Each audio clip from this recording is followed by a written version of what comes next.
Nagpaparamdam na naman ang ating Mahiwagang Burnay.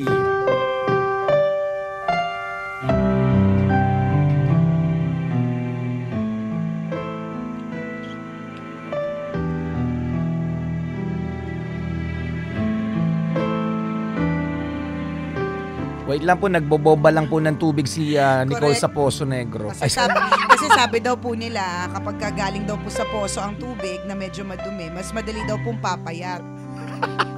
In fairness, in 5 days time, partner. Correct, kasi LBMN ka. Ayun, tapos na po siya magbomba. Yan. Iba naman po binubomba niya ngayon. Tapos si Christopher nakikinood sa pagbomba ko. Mahilig kasi Mahilig ako manood ng bomba eh. Correct. Eto na. Bata pa lamang si Sparky ay tampulan na siya ng tukso ng mga kaeskwela dahil sa pagiging mahina sa klase nila. Ang bobo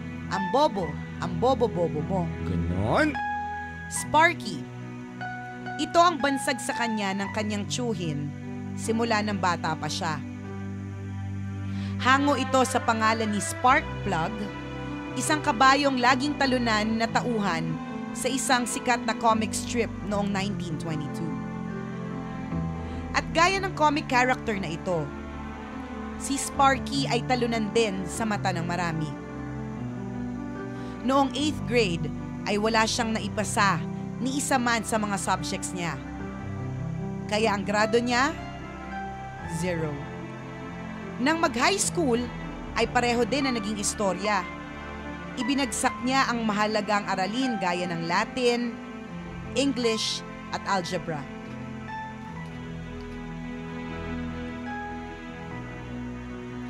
Wala ding hilig sa sports si Sparky. Minsan siyang napasama sa isang golf club, subalit halos na ipatalo niya ang lahat ng tournament. Nabigyan pa siya ng isang consolation match, pero ang ending, talo pa din. Wala din sa bokabularyo ni Sparky ang pakikipagbarkada. Mag-isa lang siyang kumain sa kantin, mag-CR, at umuwi siya sa bahay na aso lang ang kasabay. Minsan ay nagulat si Sparky nang may isang estudyante na hindi naman niya masyadong kakilala ang bumati sa kanya. "Hi, Sparky!" sabi ng isang cute na babaeng estudyante. Sobra siyang namangha nang may pumansing babae sa kanya. Kaya naunahan siya ng kaba at nagtatakbo pauwi sa kanila. Kaya pati sa pagporma sa mga dalaga, 0 pa rin ang score ng ating bida. Dahil dito, ay unti-unti nang natatanggap ni Sparky ang tila pagiging talunan niya. Isang ordinaryong araw na lang para sa kanya ang mapagtawanan at maging laman ng mga tuksuhan. Anong magagawa ko? Ganito na talaga ako. Ipinanganak akong bobo at laging talo, sabi ni Sparky sa kanyang sarili. Sa kabila ng kanyang mga kapalpakan, ay isang bagay ang kayang-kayang ipagmalaki ni Sparky sa kanyang sarili. Ito ay ang kanyang natatanging galing at talento sa pagguhit. Nang mag-senior high school ay sinubukan ni Sparky na ipasa ang kanyang cartoon artwork para sa kanilang yearbook. Ngunit sa kasamaang palad ay nireject ng editor ang kanyang konsepto. Sunod-sunod kang malasan, Kaya no? nga, wala ba siyang kwentong sinuwerte man lang kahit minsan nanalo sa pachinko? corrected by o di naman kaya nanalo sa Jackstones? Pero hindi pa rin natinag si Sparky. Alam niya sa kanyang sarili na may saysay ang mga drawing niya. Desidido siya sa kanyang pangarap na maging isang artist balang araw. Kaya nang matapos ang high school, ay nagpadala si Sparky ng liham sa Walt Disney Studios. Humingi sila ng sample ng mga drawing ni Sparky. At sa pangalawang pagkakataon, ay muling na-reject ang kanyang mga likha. Ay, naku, lungkot naman. Subalit, hindi pa rin sumuko si Sparky. Nagpatuloy siya sa pagguhit at pangangarap. Naging inspirasyon niya ang istorya ng kanyang buhay na isinalarawan niya sa comics. Lumikha siya ng isang karakter na sisimbolo sa kanyang pagkatao. Ang karakter na ito ay isang batang laging talunan at laging pinagtatawanan ng ibang kabataan. Ang karakter na ito hindi kayang magpalipad ng saranggola, hindi kayang maglaro ng baseball, at hindi kayang makasipa ng bola. Ibinuhos ni Sparky ang kanyang puso sa pagguhit at pagbibigay buhay sa karakter na ito. At matapos ang pamumuhunan ng oras at pagod, sa wakas, ay nabigyan din ng magandang oportunidad ang kanyang obra. Ang karakter na nilikha ni Sparky ay nailathala sa isang comic strip sa kanilang lokal na pahayagan. Hindi naglaon, ay umani ng popularidad ang comic strip ni Sparky. Ulitin mo daw yun. Popularidad. Nakainis ka. Nilagpasan ko na nga eh. Okay, fine. Hindi naglaon ay umani ng popularidad ang comic strip ni Sparky. Masaya ka na, Direk? Pwede. Marami ang sumaybay. Kainis ka. Nausog mo tuloy. Kasi, yan tuloy.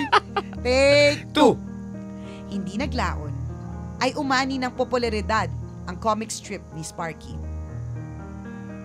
Marami ang sumabaybay dito dahil nasasalamin nila ang kanilang sariling buhay sa bida ng comic strip. Dahil dito ay nagkaroon ng interes ang malalaking pahayagan na bilhin ang mga likha ni Sparky. At hindi nagtagal ay sumikat na sa buong mundo ang comic character na ito na kilala ng marami bilang si Charlie Brown. Ang bida sa comic strip series na Peanuts na nagpasimula noong 1950.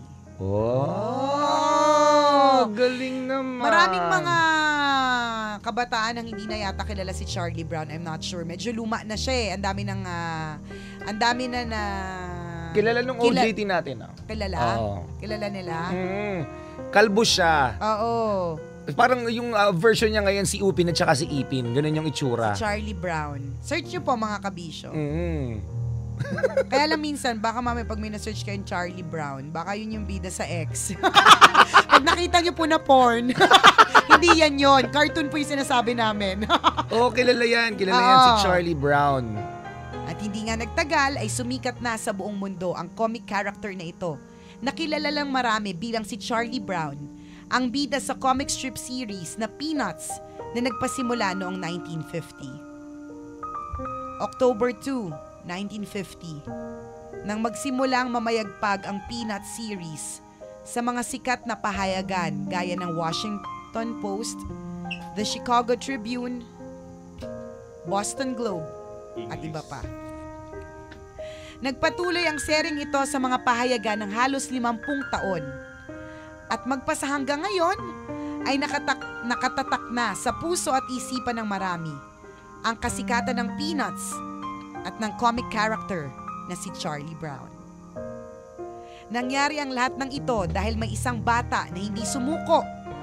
May isang bata na nangarap at naniwala sa kanyang kakayahan. Siya si Charlie o si Charles M. Schulz, aka Sparky. Pinagtatawanan at tinutuksong bobo noon, ngunit isa ng world-famous cartoonist and award-winning artist hanggang ngayon. Wow. Very inspiring, ha? Very inspiring! galing. Alam mo, partner, meron tong similar na story ng Mahiwagang Burnay noong December. Correct. Yung Yung mga ginagawang underdog, yung mga binubuli-bully. Inaapi-api. Tapos isang araw, nagsulat siya ng kwento. At yung kwentong yon ginawang kanta at naging Rudolph the Red-Nosed Reindeer. Napakaganda no, nakakapagbigay, of course, inspiring and nagbibigay ng matinding motivation sa mga tao. Tama, na huwag kang sumuko. Correct. Na kahit paanong sabihin ng ibang tao, kung ang puso mo ay desidido, ang utak mo ay determinado, at ang buong pagkatao mo ay sigurado, wala namang rason para hindi ka maging successful in the future. Totoo yan. Sabi nga nila, walang sino man ang pwedeng maniwala sa kakayanan mo, kundi ang ikaw. Sarili mo. Diba? Totoo. Tingnan mo, kung napapangitan ka sa sarili mo, walang ibang maniniwala eh. Sino bang maniniwala maganda ka? Correct. Kung ikaw mismo sa sarili mo, alam mong tsaka ka. Oh. Diba? Kaya nga, diba, ang gagawin mo, lagi kang magiging confident. Tama. Sa iyong sarili at sa iyong kakayahan, kahit ano pang sabihin ng iba. Nakakatuwa, no? Isipin mo yung childhood pa lang niya, partner. Tama. Parang wala siyang ipinasa ni isang Correct, subject. diba? Zero lagi, pati sa babae, zero. Totoo. Pagdating sa algebra, Latin at kung ano-ano pa, zero. Nagpasa din ng cartoon, diba? Pero zero pa rin. Ilang beses na reject. Corrected by. Ilang beses sinabihan ang bobo-bobo mo. Pero wag ka. Hindi natinag. Corrected by. Ngayon, kahit ilang cherry mobile ang bilhin niya, kahit araw-araw siya magpalit ng gadget, carry niya. Diba? Sikat na, mayaman pa. Tama. Thank you sa napaka-inspiring na kwento nito. Galing. Corrected by. Mga kwento po na Mahiwagang Burnay, mababasa niyo po sa aming Facebook fan page. I-search lang po, Tambalan! At napakadali lang po ng pagbabasa ng mga kwento na Mahiwagang Burnay kung ikaw ay connected sa internet at kung ikaw ay meron Cherry mobile phone or gadget. Gaganda pa naman ng mga gadgets ng Cherry mobile phone, mga kaibigan. Tama. Siguradong napakaganda ng mga specs nito. Correct. Ng mga features, maganda na, affordable pa. Ang linaw, ang ganda ng camera. Ang lakas makapogi, ang lakas makakinis. Tama. Iba't iba yung kulay, iba't iba yung features. At ang tabayanan po ang tambalang Christopher at Nicole Yala dahil sapagkat because lumilibot po kami sa iba't ibang malls para sa ating Cherry Mobile Anniversary. Ngayon mga kaibigan, itong week na ito, starting tomorrow actually, ang tambalang Balasubas at Balahura ay nandyan po bukas sa Cherry Mobile SM Fairview. Alas 5 ng hapon. Kita-kits tayo dyan. Corrected by. And on Saturday, mga kabisyo, nandiyan po kami ni Christopher sa Cherry Mobile SM South Mall. Alas 5 din po in the PM. And on Sunday, nandiyan po kami ni Christopher sa SM Iloilo. Alas 4 in the PM. Yan, hanapin nyo lamang yung Cherry Mobile Store dyan, mga kaibigan. Nandyan po kami. Kita-kits tayo. Sigurado mag-e-enjoy tayo sa mga bonding moments na meron tayo at syempre sa mga mini-games na meron ng Cherry Mobile. Tama! Chulalut, walang halong eklavu. At syempre, sa lahat ng mga kabisya nating nakatutok ngayon ng mga driver sweet lover, bukas na po Bukas na tayo magkakasama-sama at magkakabanding-bandingan para sa isang gabi para sa mga tsuper. Para po sa inyo yan. Totoo. Bukas May 22 alas 11 ng gabi. Onwards. Yan, syempre bonding moments ulit kasama ang inyong mga paboritong Love Radio DJs. Mamimigay tayo ng libreng accident insurance. Correct. Partner. Isipin mo yun. Kailangan nyo po yun, mga driver sweet lovers. Kasi naiintindihan namin kung gaano kadelikado talaga ang buhay sa lansangan. Tama, hindi mo masasabi. Kaya kapag pumunta ka bukas, meron kang libreng insurance. Okay, kita-kits tayo. Syempre, meron din mga games ang inyong mga Love Radio DJs. Meron din po tayong mga giveaways. Atid sa atin ang ating mga sponsors. Meron din po tayong mga papremyo, meron pa basketball, may palugaw, pakape at pahipo. Sa bola. May pa-mouth-to-mouth po si Nicole bukas. Kaya pag nahilo po kayo, hanapin niyo lang po si Nicole. Basta marami pong ganap bukas, kaya kita-kits po tayo mga kabisyo. Again, para sa mga kaibigan nating drivers po yan. Bukas, kita-kits. Bukas na po yan, kita-kits. Nagmamachusi talaga itong mga kaibigan nating chupero. Pagdating talaga habang nakikinig sila sa radyo, partner, talagang isa lang ang choice nila. Tama, Love Radio lang. Oo naman. Ganun po talaga mga kabisyo in life, we have choices. At ang i-choose natin, ang pipiliin po natin, yung mga the best. Correct, yung kakaiba. Correct, the best pagdating sa radio station, the best pagdating sa DJ, the best pagdating sa damit, the best pagdating sa benefits, di ba? At the best pagdating sa coffee. Correct, parang ang Katniel. Oh, talagang alam nila yung best choice nila. Correct. At ang best choice nila walang iba kundi ang Nescafe Creamy White. The only coffee with Nestle milk. Uy, syempre recommended yan ng Tambalan at recommended din na ni Catherine Bernardo at Daniel Padilla. Corrected by a super heart them partner. Super duper heart. Kasi sobrang top na top coffee choice yan. Totoo yan. Again, yan lang po ang coffee na may real Nestle milk. Walang katulad. Kaya kakaiba din ang creamy. Ang sasabihin mo talaga, creamy pa more. Uy, kaya ngayon mga kaibigan, habang nakikinig ng Tambalan, sige lang, timpla na ng kape. Nescafe Creamy White. Wow, Sarap niyan. Napakasarap. Hashtag choose creamy white na. O siya mga kabisyo, magkakabanding-bandingan tayo dito sa Metro and Mega Manila hanggang alas 12 ng tanghali. At syempre, patuloy nyo kami mapapakinggan sa website.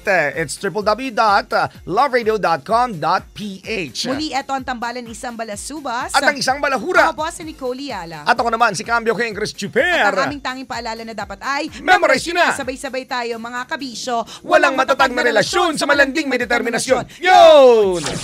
90.7 Love Radio. Bisyo na to! Mga kaibigan, alam nyo ba kung anong oras na? It's time to announce the winners sa promo na.